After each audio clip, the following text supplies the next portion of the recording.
बिस्मिल्लाहिर्रहमानिर्रहीम। शुरू करता हूँ उस पाक परवरदिगार के नाम से जिसके कब्जे में मेरी जान है। गुलाबी पोइट्री के मोअज़्ज़िज़ दोस्तों, अस्सलामु अलैकुम। एक नाबीना बूढ़ी औरत। मदीने की एक जानिब एक छोटा सा घर था जिसमें एक नाबीना बूढ़ी औरत रहती थी, जिसके पास एक डोल, एक बकरी और खजूर के पत्तों से बनी चटाई के सिवा दुनिया का कुछ सामान नहीं था। हजरत उमर बिन खत्ताब रज़ी अल्लाह ताला अन्हो हर शब उस औरत की खबरगिरी किया करते थे, उसके लिए पानी का इंतजाम करते और उसकी हालत संवारते। इस बात को एक अरसा बीत गया। एक दिन हजरत उमर रज़ी अल्लाह ताला अन्हो उसके घर तशरीफ ले गए तो देखा कि हर चीज बासलीका और तरतीब के साथ रखी हुई है। फौरन समझ गए कि जरूर इनसे पहले कोई शख्स आया होगा जिसने सारा काम दुरुस्त कर दिया। इसके बाद आप रज़ी अल्लाह ताला अन्हो कई बार आए और हर मर्तबा देखते कोई शख्स उनसे पहले आकर घर का काम कर जाता है और घर की सफाई वगैरह कर जाता है।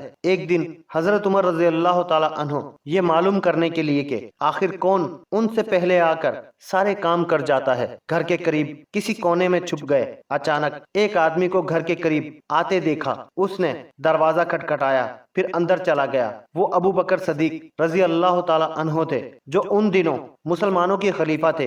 हजरत उमर रज़ी अल्लाह ताला अन्हो इस पोशीदा जगह से बाहर आए। आप रज़ी अल्लाह ताला अन्हो के लिए हकीकत वाज़े हो गई। अपने आप से इजहारे ताज्जुब करते हुए कहने लगे, अबू बकर रज़ी अल्लाह ताला अन्हो, खुदा की कसम तुम ही हो सकते हो, खुदा की कसम तुम ही हो सकते हो।